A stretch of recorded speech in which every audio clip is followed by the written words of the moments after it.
நீ பற்ற வைத்த நெருப்பொன்று அப்படின்ற மாதிரி முதல்வர் அவர்கள் வந்து பற்ற வச்ச நெருப்பு வந்து பற்றிக்கிட்டு எரியுது. மகாராஷ்டிராவில் வந்து கண்டிப்பாக வந்து மராட்டியம் வந்து கண்டிப்பாக படித்தே ஆகணுன்றாங்க. அதன் பிறகு வந்து தெலுங்கானாவிலே கண்டிப்பாக வந்து நீங்கள் வந்து தெலுங்கு படித்தே ஆகணும் அப்படின்றாங்க. கன்னடாவிலையும் கண்டிப்பாக தாய்மொழியை படிக்கணும் அப்படின்றாங்க. அது மட்டும் இல்லை, நம்மளை மாதிரி அவங்களும் இந்திய எழுத்துக்கள்லாம் அழிக்கிற அளவுக்கு அவங்களும் வந்துட்டாங்க. ரைட். ஸோ இதை தான் வந்து ஏற்கனவே நம்ம தொடர்ந்து நான் சொல்லிட்டு இருக்கிறது வந்து, அண்ணா மாதிரியான ஒரு தலைவரை நீங்கள் பார்க்கவே முடியாது. அவர் வந்து திராவிட நாடு கோரிக்கையை வந்து கைவிட்டதற்கு வந்து இப்போ ரீசெண்டாக பழனியப்பன் ஜெயரஞ்சன் இவங்க 2 பேரும் பேசின மின்னம்பலத்துக்கு பேசின ஒரு வீடியோ ஒன்று பார்த்தேன். அதை நம்ம வந்து முன்னாடியே பேசிகிட்டு இருக்கோம். அதாவது வெற்றிவேல் வீரவேல் அப்படின்னு துடிச்சுக்கிட்டு இருந்த தமிழர்களை அவர் நினச்சிருந்தா இறக்கி விட்டு வேடிக்கை பார்த்துக்கலாம். அப்படி இறக்கி விட்டு வேடிக்கை பார்த்தீங்கன்னு வச்சுக்கோங்களேன், அது இலங்கை மாதிரி முள்ளிவாய்க்காலுக்கு தான் எடுத்து போய் விட்டுருக்கோம்.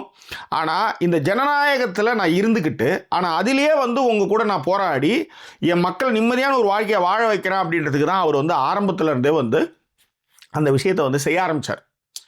அதனால தான் அவர் வந்து இந்த கட்டமைப்பில் ஏன் தமிழர்களை தமிழ்நாட்டையும் நான் எப்படி காக்க முடியும் அப்படின்றது தான் அவர் வந்து அந்த இருமொழி கொள்கைட்டு நான் நண்பர்களை நான் சொல்கிறேன். அந்த 2 வருஷம் தான் இருந்தான். அந்தாலாம் 10 வருஷம் இருந்தான்னு வச்சுக்கோங்களேன், விரல விட்டாட்டிருப்பாப்புல ஒன்றியத்தை. புரியுதுங்களா?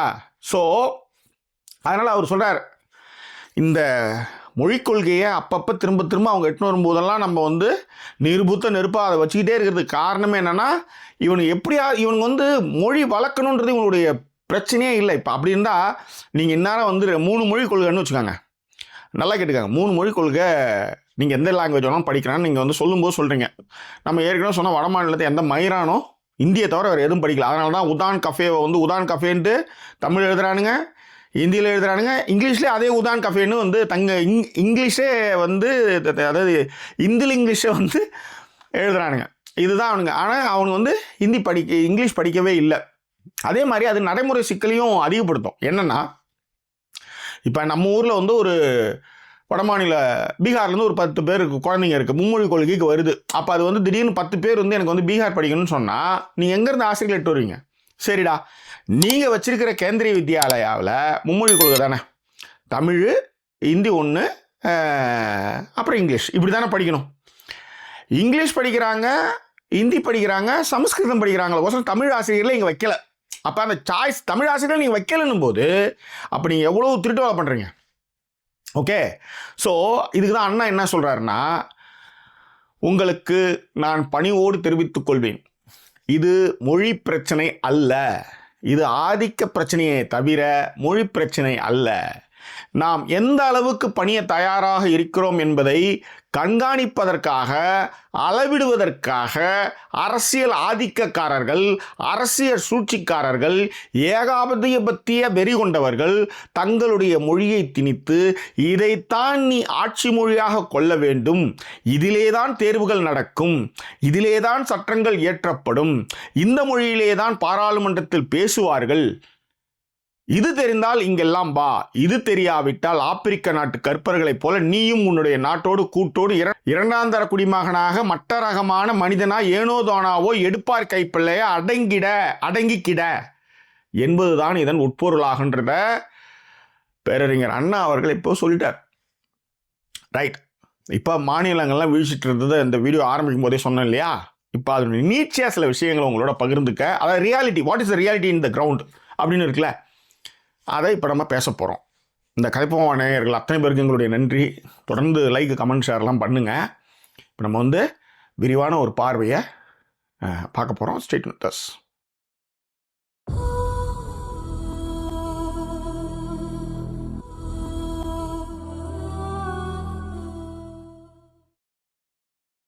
மும்மொழி கொள்கையை ஆதரிக்கிறதுல என்ன பிரச்சனை சார்? ஏன் சார் இப்படி வந்து போட்டு உயிரை எடுத்துகிட்டு இருக்கீங்க அப்படின்னு நீங்கள் கேட்குறீங்கல்ல. இருமொழி கொள்கையில் நாங்கள் இவ்வளோ சாதிச்சிருக்கோம். சிலிக்கான் வேலையில் போகிறோம். மயில்சாமி அண்ணாதுரையிலேருந்து அப்துல் கலாம்லேருந்து அதுக்கு உதாரணங்கள் இருக்குது. சுந்தர் பிச்சையே வந்து ஹிந்தி தெரிஞ்சாலும் எனக்கு பேச தெரியாதுன்றார். ஹிந்தி படித்ததுனால நான் ஒன்றும் பிடுங்கல, இங்கே தான் வந்து பிடுங்கிட்டு இருக்கேன். அதுக்கு காரணம் நாங்கள் அதாவது இங்கிலீஷை வந்து பிரதானமாக வச்சுருந்தோம். Okay, that's important thing. Right. இது மும்மொழி கொள்கையை ஆதரித்த மாநிலங்களை என்ன நடக்குது அப்படின்றத மட்டும் சொல்கிறேன். நான் வட மாநிலங்களை விட்டுடுங்க, அவனுக்கு வந்து இந்தியிலே ஒழுங்காக எழுத தெரியல, அதுதான் அங்கே பிரச்சனை.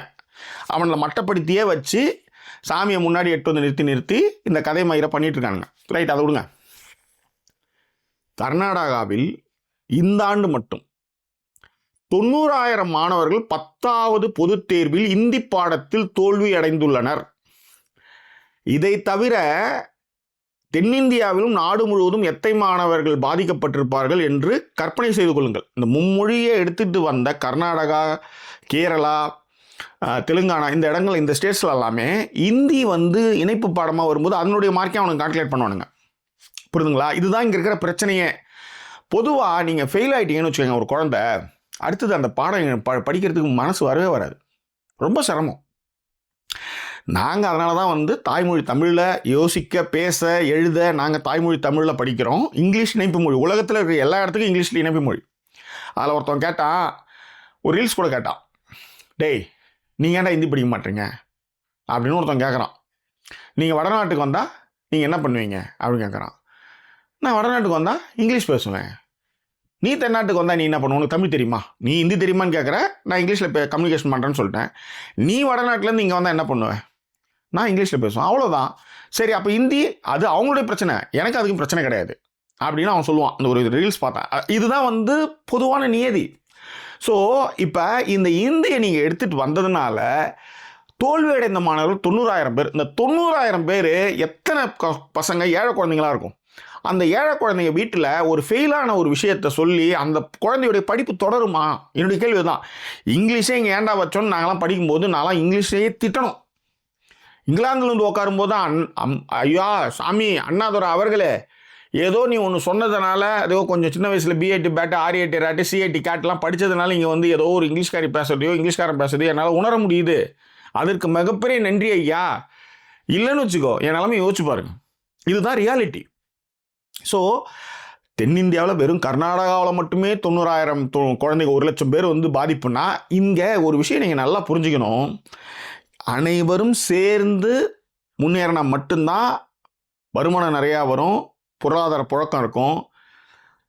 இதுக்கு ஒரு பெரியார் ஒரு சூப்பரான ஒரு ஐடியா பண்ணார். இவனுங்க என்ன பண்ணானுங்க, இன்றைய காலகட்டத்தில் நீங்கள் விட்டுடுங்க, ஆனால் அன்றைய காலகட்டத்தில் பிராமணர்கள் சாப்பிடும் இடம் எது, இந்த சமஸ்கிருதம் தான் பழமையான மொழிலாம் கதை விட்டுருக்கானுங்களே, பிராமணர்கள் சாப்பிடும் இடம் அப்படின்னு ரயில்வே ஸ்டேஷனில் வச்சுருந்தானுங்க.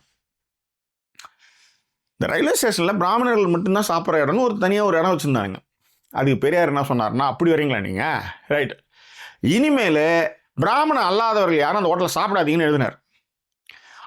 ஏன்னா இந்த 3% பேர் தான் அங்கே சாப்பிடுவோம், மற்ற எவனும் சாப்பிடலன்னு வச்சுக்க, முடிஞ்சு போச்சுக்காத, பெரிய லாஸு. உடனே அதை வந்து திரும்ப பெற்றுக்கிட்டானுங்க. அதான் சொல்கிறேன், இவனுங்க ஒன்றும் இல்லை, இன்றைக்கி அடிமை குரூப் மட்டும் இருந்ததுன்னா எல்லாத்தையும் நீட் நேரத்தில் கையெழுத்து இப்படி ஹீன்னு இழிச்சிட்டு வந்துருப்பானுங்க. அதுதான் நடந்திருக்கும். நாம் இங்கே ரொம்ப ஸ்ட்ராங்காக இவ்வளவு ஸ்டபானாக நிற்கிறதுக்கு காரணம் இந்த மும்மொழி கொள்கையை நீங்கள் எடுத்துகிட்டு வரும்பொழுது, இதில் இந்திய பிரதானமாக எடுத்து வரீங்க. அந்த இந்தியையும் நீங்கள் வந்து நம்பர்ஸோடு சேர்க்கும் போது என்ன ஆகும்னா, ஃபெயில்ஸ் நிறையா போகும், ஃபெயில் நிறைய ஆகும், மாணவர்களுடைய எதிர்காலம் பாதிக்கப்படும். ஏன்னா அவன் 3வது மொழி எடுத்துகிட்டு படிக்கணும், அவன் தலையெழுத்தா? நீங்கள் உங்கள் மயிருக்கு வந்து நீங்கள் கம்யூனிகேட் பண்ணணும், உங்களுக்கு தெரியாது, இங்கிலீஷும் தெரியாது, ஒரு மயிரும் தெரியாதுன்னா நாங்கள் எதுக்காக அதை படிக்கணுன்றது தான் எங்கள் கேள்வியே. அதற்கு கண் கண்ட உதாரணமாக இன்றைக்கி 90,000 பேர் வந்து கர்நாடகாவில் பாதிச்சிருக்கான். அதில் ஒருத்தன் போட்டிருக்கான், சூப்பராக போட்டிருந்தான். அதாவது நாங்கள் வந்து தெரியாமல் விட்டுவிட்டோம். உத்தரப்பிரதேசில் என்ன பண்ணுறான், அவன் 3rd சப்ஜெக்டாக ட்ராயிங் எடுத்துட்டான், ட்ராயிங் மட்டுமே சப்ஜெக்டை எடுத்து அழகாக பாஸ் பண்ணிட்டான். எங்கள் பிள்ளைங்கள்லாம் வந்து இந்தியை எடுத்து போய் எல்லாம் ஃபெயில் ஆகி ஏகப்பட்ட பிரச்சனைகளை நாங்கள் சந்திச்சிட்ருக்கோம் அப்படின்னு அதாவது நீங்கள் சாதாரணமாக நினைக்கிறீங்க நண்பர்களே, இதனுடைய உண்மை நிலவரம்லாம் தெரிய ஆரம்பித்து பிடிஆர் மாதிரி ஒரு ஆள் வந்து இந்தியாவிலே வந்து அவர் வந்து ஃபினான்ஸுக்கு அவர் வரணும் அப்படின்னு பேசிகிட்டு இருக்காங்க. அந்த அளவுக்கு ஒரு மிகப்பெரிய தாக்கத்தை ஏற்படுத்தியிருக்குது. இப்போ திரும்ப வந்து இன்னொரு பேட்டி கூட அவர் கொடுத்துருக்காரு பிடிஆர்.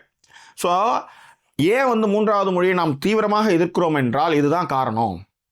சிபிஎஸ்சியை வந்து அவங்க ஸ்கூல்ஸை வந்து ஏன் அதிகப்படுத்துகிறாங்க, சிபிஎஸ்சிக்கெலாம் முன்னாடிலாம் வந்து அவங்ககிட்ட பர்மிஷன் ஆகணும், பர்மிஷனே வாங்காமல் நீங்கள் சிபிஎஸ்சி ஸ்கூல்லாம் நீங்கள் சேருங்க அப்படின்னா என்ன, அதனுடைய நுட்பம் என்னன்னா, அப்போ அதில் வந்து இணைப்பு பாடமாக ஹிந்தி இருக்கும் கண்டிப்பாக.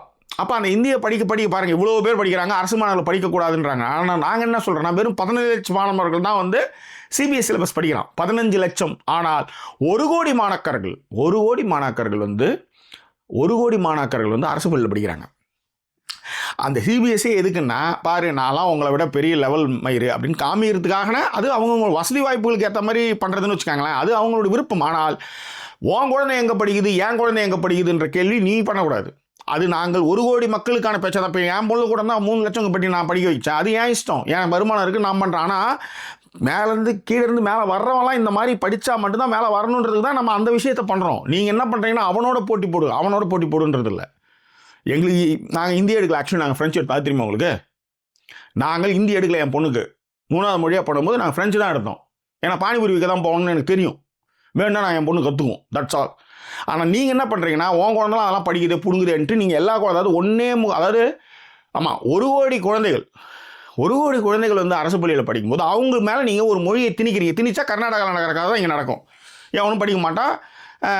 நீங்கள் அழகாக உங்களுக்கு எடுத்துன்னு வந்த விஷயத்தை பண்ணுறீங்க. அதை விட கேவலம் ஒரு 10 இவிஎஸில் வந்து அந்த நாங்கள் வந்து ஒரு மாதிரி புடுங்கலன்ட்டு நீங்கள் அதுலேருந்து அனுபவிக்கிறீங்களே, அரிய வகை ஏழைன்னு ஒரு கேட்டகரியில். உங்களுக்கு வெக்கமா இல்லையாடா? இவ்வளோ பேசுகிறீங்க.